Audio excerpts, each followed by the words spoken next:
तो तुमने शुरुआत से पढ़ाई गाजीपुर में ही की? नहीं सर, एक्चुअली गाजीपुर में एक गांव है छोटा सा जिसका नाम है दिलदार नगर। दिलदार नगर? यार जिसका नाम दिलदार नगर है वो छोटा कैसे हो सकता है? उसमें कितने सारे दिल समाये हैं। मैं वहीं से बिलोंग करता हूँ, वहीं जन्म हुआ मेरा सर। ठीक है। लेकिन मेरे माता पिता का मानना था कि मुझे अच्छा पढ़ा लिखा के बनाना है, तो उसके लिए भी बहुत संघर्ष किया पापा ने। फिर उन्होंने मुझे बचपन में ही बाहर भेज दिया बनारस। सब कुछ ठीक चल रहा था, लेकिन सब कुछ परमानेंटली ठीक नहीं हो सकता ना।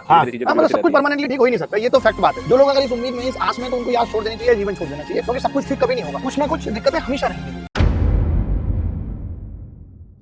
नमस्कार, मैं अभिनय, आप सबका अभिनय में इस पर स्वागत करता हूं। कैसे हैं दोस्तों? उम्मीद करते हैं कि अच्छे होंगे। और बहुत दिनों से कोई भी ऐसा टॉपर सेशन हमारे साथ नहीं आ पाया था।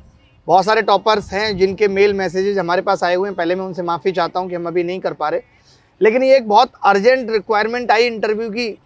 ये भाई एक्साइज इंस्पेक्टर में, और हमने इनको गणित बहुत बारीकियों से सिखाया और ज़िंदगी जीना भी सिखाया। लेकिन फिर ज़िंदगी में एक ऐसा मोड़ आ गया जब इनको लगा कि अब हमारी ज़रूरत है, और इनका मेल हमें इतना दुख भरा मिला कि हम रोक नहीं पाए, और हमने तुरंत इनको कॉल लगा के बुला लिया अगले दिन।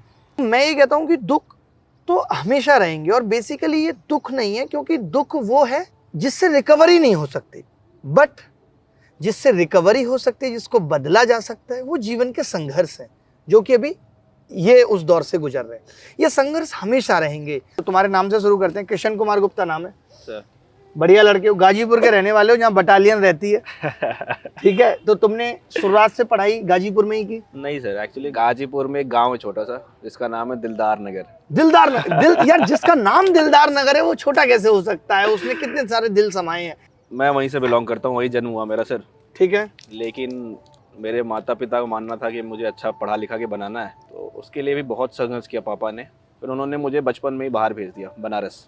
सब कुछ ठीक चल रहा था सर, लेकिन सब कुछ परमानेंटली ठीक नहीं हो सकता ना। चीजें मतलब सब कुछ परमानेंटली ठीक हो ही नहीं सकता, ये तो फैक्ट बात है। जो लोग अगर इस उम्मीद में, इस आस में, तो उनको ये आस छोड़ देनी चाहिए, जीवन छोड़ देना चाहिए, क्योंकि सब कुछ ठीक कभी नहीं होगा। कुछ ना कुछ दिक्कतें हमेशा रहेंगी जीवन में। तो वही बात है सर, वो हमेशा तो ठीक रह नहीं सकता। फिर वहाँ पे पढ़ाई मेरी क्लास 5 से स्टार्ट हुई थी बनारस में। हाँ। तो मेरे पिताजी का भी सपना ये था कि भाई मेरा बेटा पढ़े, कुछ बने। हाँ। तो मुझे बनारस भेज दिया। तो वहाँ से मैथ्स का फेल होने का सिलसिला स्टार्ट हुआ सर। स्टार्टिंग में मैथ्स, फिजिक्स, साइंस और सोशल साइंस सारे सब्जेक्ट में फेल होता था मैं। तो फिर स्टार्ट हुआ सर ये फेल होने का जब सिलसिला। हाँ। तो ये चलता रहा क्लास 8 के सेकेंड ईयर तक।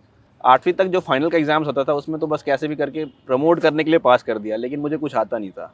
तो उसके बाद सर क्लास 8 के हाफ ईयरली ने पापा ने हाथ खड़े कर दिए कि भाई अब क्लास 8 के हाफ ईयरली एग्जाम में, उसमें मेरे 50 में 10 मार्क्स आए थे मैथ्स में। 50 में 10? हाँ।